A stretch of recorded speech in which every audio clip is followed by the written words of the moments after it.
Now let's get into die cutting with wafer thin dies. So there's many companies that makes them.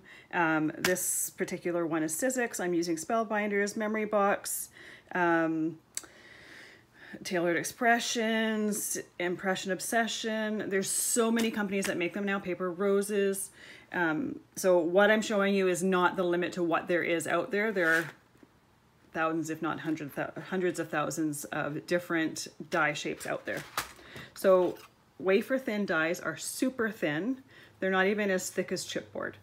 And the raised edge here that you can see is the blade. So I can rub my finger on it. It's not sharp at all. It's the pressure of it rolling through the machine. There's a roller in here, and it's the pressure against the plate that ends up cutting it. But because these are so thin and this blade is so tiny, that is why you can't cut chipboard or thicker materials with this. Some people have success with some thinner fabrics. I never have, but it's also not something that I have spent a lot of time doing, simply because I have no interest in it. So I typically do chipboard, I typically cut cardstock with it, and then I will also often emboss with this, which we'll get into towards the end. Let's first cut some cardstock. So I'm going to place my dies on the cutting plate. I have my multi-purpose platform below it, and then I have my cutting plate. Now you can cut more than one die at a time, no problem. Just make sure they're not overlapping each other, because otherwise you're going to damage your dies. They can be close to each other as long as they're not overlapping. And then you're going to put your paper over top. And again, you can see exactly where the die is. I always cut with my die blade side up, put the paper over top, and then put my plate over top. The reason I do it this way is when they first started coming out, that's the way the manufacturers said to do them. And what I found is because some people like to do it this way because they want to see the die. What I found by doing this is because the pressure is all coming from the top, it goes right against the back of your die, and sometimes they end up starting to curve. But by doing it this way, you never have an issue with dies curving. So I do it this way, blade side up, paper over top. And if you're concerned with things shifting and moving, I'll show you how to alleviate that in one of the upcoming demos. So other plate on top of that, the one that I'm cutting into, and I'm gonna roll it through the machine. I always hold the top of the machine just to keep it stable. You don't necessarily have to. I've just noticed I'm in a habit of doing that. So take the die out there, and you can see the paper's kind of stuck in there. Well, the companies are aware that this happens, so they make little tiny holes in their dies, and you can take a little piercer and poke at the piece of paper, and typically it'll come out really easily. If you have a stubborn one that doesn't want to come out, I will show you how to get those out again in upcoming demos, because I have a few that are stubborn anyways, and I'll show you how to get those out. So I'm always careful with them. I don't want to rip them as they're coming out. Sometimes, like especially in points like this where it's really fine, sometimes it'll kind of feel like it's getting stuck. But if you are pulling at it gently, it'll come out easily. The other thing is the way these dies are made. When you die cut, the part that the die is against, you tend to have a nice rounded edge, and I face my paper that I want to see towards the die so that I get that nice rounded finished edge. You can use it this way, but for me, it's just not as pretty or as finished looking. But there are times when you need to use a die this way. If you happen to want it facing, like this particular one kind of curves or whatever, if you wanted it to curve that way, it's a little bit hard sometimes with some of them. This one might be easy to do, to make it curve the other ways but still have the finished edge. So there's sometimes when you might end up using that side that the die hasn't been facing, but in general I tend to try to place my paper how I want to see it on my card or on my finished project. So when I cut this first one in the steel rule segment, you may have noticed that my sample has a window, but the die actually didn't. And the reason for this is this particular die, you have 4 different windows that you can choose from to put in there. So I'm going to do this one here only because it's different from the sample. And the way that I do that is I'm going to lay it exactly where I want it to go. Now I could put it down here and then just hope for the best, hope that it didn't shift while die cutting. But in order to ensure that it doesn't shift, I'm going to use this tape. Now this particular tape is made by Crafter's Companion. I know Sizzix makes some. You can use washi tape. I sometimes use painter's tape. The thing with painter's tape though is you need to make sure that you stick it onto your clothes or something just to get some of the sticky off. And then when I'm putting the tape on, I'm putting it towards the inside for this particular die, simply because this is the part I'm not wanting. I want to keep this, and sometimes the pressure of running that die through the machine makes the tape really adhere to the paper really, really well, and when you're taking it off, it ends up ripping the paper. So if you're paying attention to what part of your project you're wanting to keep and have as a finished look, just put your tape on the part that's going to end up being tossed, and then you don't have to worry about it ripping your finished project. So I've got that taped there. It's not going anywhere. I'm going to put it down, and I know that it's not going to shift. I still have my multi-purpose platform. I still have my clear plate underneath, then the die with the paper, and then my cutting plate on top.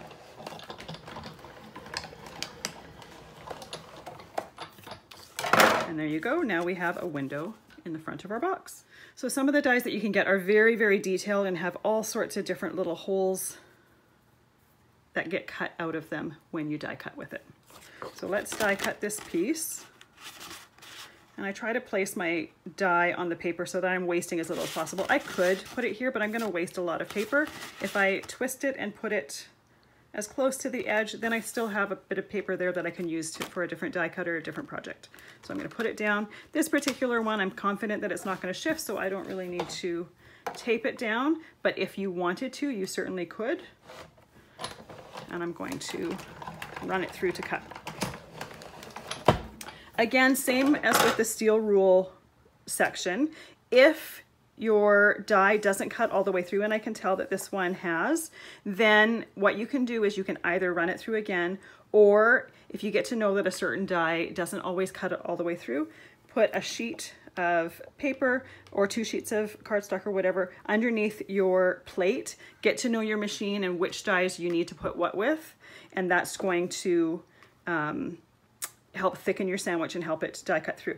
Now I'm going to put it through the other way one more time just to get a little bit more pressure here, because I can tell that there was more pressure here because I went this way and there was less pressure here. So I'm just going to put my plate back over top and run it through the other way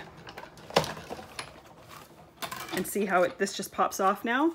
So I'm going to toss this in the garbage, and I'm going to keep that part for a future project. Now this particular one, the die cut itself comes out of the die super easy, so we don't have to worry about that there. But see all those little bits and pieces? There's a couple ways you can get rid of them. I can take a piercing tool and I can poke each and every single one of them out individually. Or Spellbinders makes a tool, it's called the Tool-in-One, and I can just run it over. Typically I use my garbage can so that all the pieces go right into the garbage. And this little brush here, all those little parts of the brush, as you're going over it, goes through those little holes, and now I've got all those pieces of paper out within seconds. So it takes little to no time, but I get all those little pieces of paper out very quickly. And then just to show you what I made with those little die cut pieces, I went and I inked the pieces of paper and created a few daisies with that particular die cut that I just cut. I could put a verse here. Typically when I'm making cards, I wait till I'm going to use them before I add verses, because it's frustrating to say have happy birthday on a card and then realize that you need it for a thank you card, and I just usually wait until I'm going to use it before I put a sentiment on it. Now the last die I used, the paper came out of it super, super easy. This one, however, does not. This is one of my favorite dies that I use quite regularly, but the paper does not like to come out of it. So I'm going to put it through my sheet machine, multi-purpose platform, clear plate, die with the paper on top, and then my plate over top of it. And I'm going to run it through. This particular one, I know I need to run it through twice. So that part came out. But because of all of these little bits and pieces here, this does not like to come out. So this same Tool-in-One here has this little spatula that you can use to run below your die here.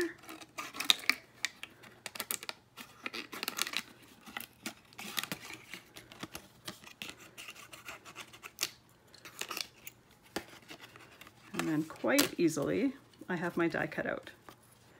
Now for these bits that stay in here, I'm gonna need to use my paper piercing tool. That little brush doesn't really work on the paper bits from your cardstock die cut.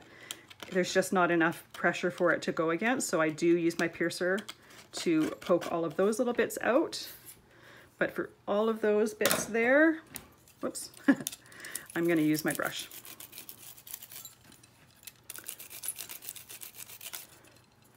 And some of those papers like to fly sideways, and I usually go get them afterwards. But so this particular die, not every single bit came out because it's just a little bit more stubborn than that last one. And I've used this die quite a bit. And you'll find as you use dies quite often, they don't really kind of like to release the paper quite as much. So I use my piercing tool for those little bits and pieces that remain. But at least those little bits and pieces that remain are far fewer than when I first cut this die out. So it still takes me much less time to remove all those bits and pieces out of there. I'll remove the rest of those later. Now sometimes you'll have dies like these that you can see where the blade is, but then there's some openings there that don't have blades around them. So here's one of them, for example. So there's some openings in this die that doesn't have a blade around it. Now what that means is this die is only going to cut around where the blade is, but these open pieces, they're embossing possibilities. So what you can do is you can cut out your shape from your die and then you can emboss it to give it a little bit more texture. And that's what it looks like right there once it is die cut. And then I added some ink to it just to give it some color. So let's do that. So I've got my dies on my surface here. I'm going to put my cardstock on top of it and I am going to cut it. Same as all the rest of the wafer thin dies. This part is exactly the same.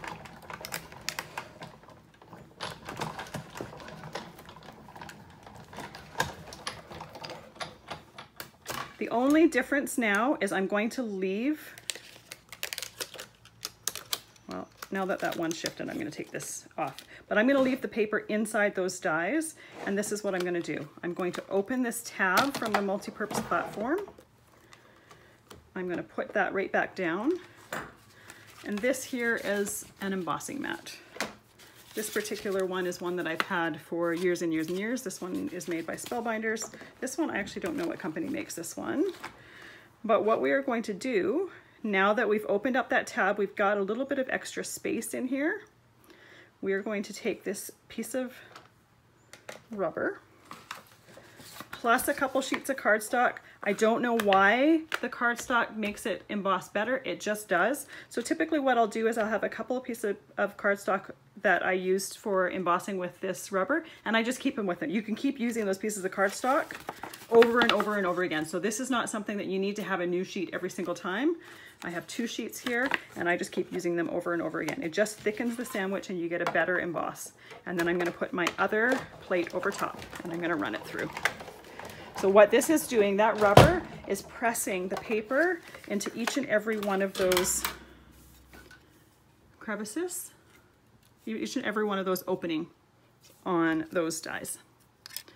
So from here, I could, because there's openings here, I could take some ink and I could ink there just to get those pieces, just those openings inked.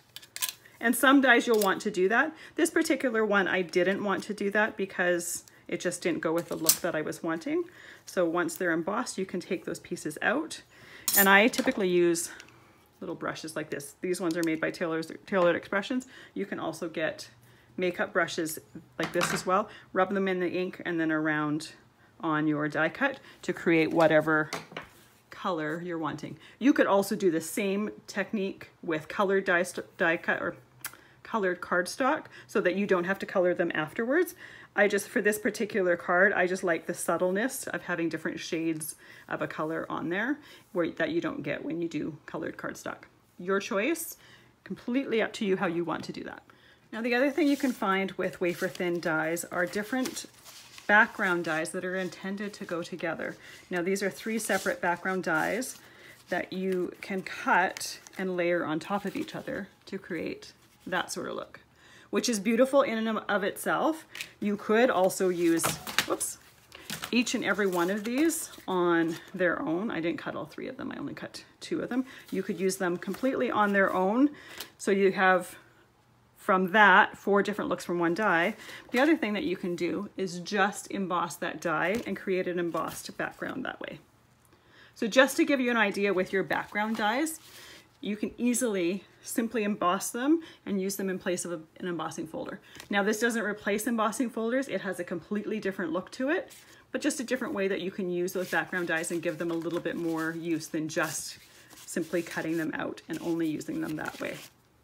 So another thing that you can do with your dies, and this will work for some, it won't work for others, is only cut them partially. Now, there's a little bit of a trick to do this. This is that first oval with the scallop that I used there. So here's the trick to it.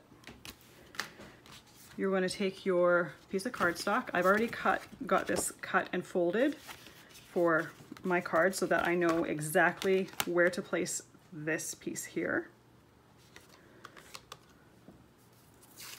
I'm going to take my tape and I want to make sure that it is centered exactly where I want it to be. And I'm going to, that piece doesn't necessarily need to be quite that big. I'm going to hold that in its place. Now, because I like to cut this way, I can't really see where that point is that I want to end my cut. So I'm going to use a little pencil here. I'm going to put a little tiny mark there. Doing it with pencil so that I can easily take that mark or erase that mark if it's still there when I'm done die cutting. So I'm going to put my plate through here. Now these plates, one second before I do it, these plates have a little edge there. So it's not a straight edge. So I'm going to place the widest part of that edge right where I have my pencil marks there. So there is a line where that edge on the plate is. I'm going to place that there. I'm going to hold this in place and I'm going to run this through. Now I'm going to hold this here, and when I feel it release, I'm going to go back on it because I want to just make sure I got a really good die cut there, because this is something that you kind of have to do one time. See how it's all cut now? Now, if I were to just leave it at this, I would have this lovely cut edge here, but you don't really see the other side of that oval. If that's the look that you want, you can stop right here. If you want to be able to see the pattern of that oval, this is what you're going to do. You're going to open up this top tab here, put it through your machine, put your clear plate down, put your card with your die still attached to it down. Again, blade face side up. I'm going to put my embossing pad, my couple sheets of cardstock here, and my plate, and I'm going to run that through. And that is going to press the rest of that image from that die cut into the other side of the card.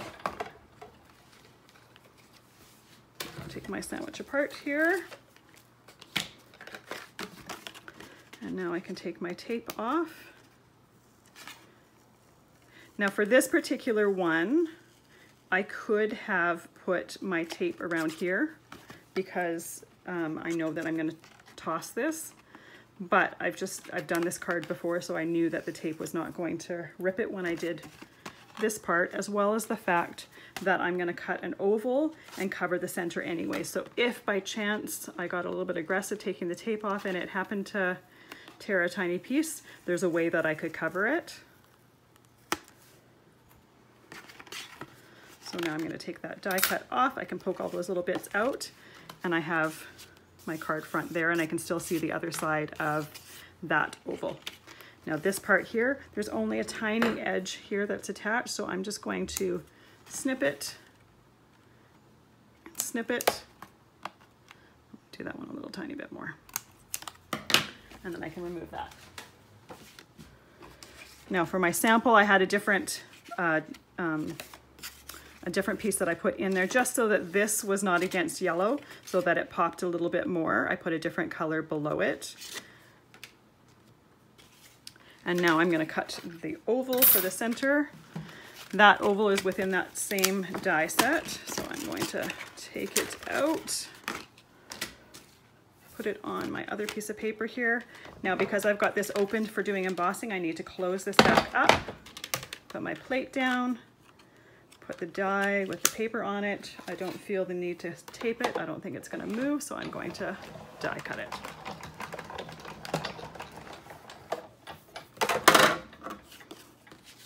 And now I can put this in the center and then just complete the rest of my card. Now, this is the particular die set that I used to do those words.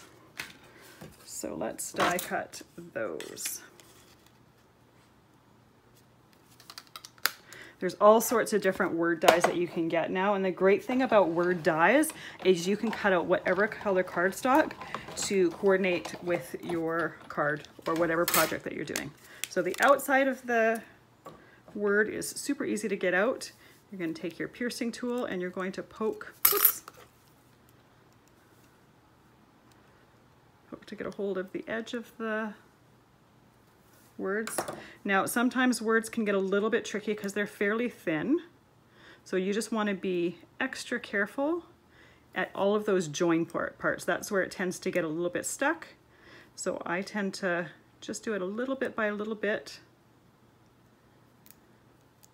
And there's very seldom that I have an issue with it. And there we go.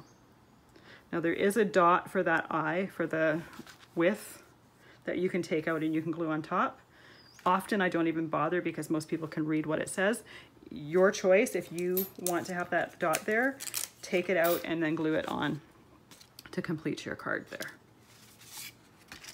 Now, a couple more things to mention before I finish this particular section is another thing that you can do is you can die cut a die cut, and if it's got a big open piece, you can also emboss in the center of that die cut like I did here. Now I'm just showing you this right now. I will demonstrate it when I get to the embossing section, but I just wanted you to know that that was a possibility as well. So keep that in mind when you have your dies or when you're buying dies, is when you have a big open area here that doesn't get cut out, you also have the option to emboss it and create a pattern within that as well. And the other thing that I wanted to mention is sometimes these wafer thin dies come very long. They're border dies. For that, you're going to need to use those extra long plates that I used at the very beginning of the steel rule die section with that big extra long Biggs die. So you need the extra long plates for that, and you also need the extra long base plate for that. You're not going to be able to, it's going to be, you can do it with a smaller plate. You would just have to do it in sections, and the chances of it shifting when you moved it to the next section just makes it a little bit more difficult, and it also adds steps to it.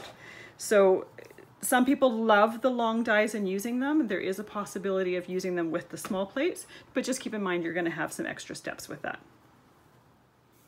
Last but certainly not least in this section is if you have some very intricate dies that you just have a difficulty cutting with your regular plates, you can get a chrome precision base plate for your Big Shot to help you with that. Now, I don't remember how long ago I bought this, but this is how often I actually found the need to use it, is it's still in its original packaging. So there's not a big need for it, but if you do have an issue with some really intricate dies, just know that this is a solution that you may want to look into. And then the other thing is if you're working with, say, alphabet dies or something where you want them placed precisely when you're cutting and you don't want to go and cut them, and tape them in place each and every time, there's something here called sticky grid. You can put it on, it's kind of like a post-it note on both sides. You can put it on your cutting plate, the bottom cutting plate. You can put your dies exactly how you want them to be and then the paper over top, and they're not gonna shift or move anywhere. So again, Not something that I typically use very often, but just know that that is a product out there that you may want to look into if you have that particular issue or if you're looking for that particular solution.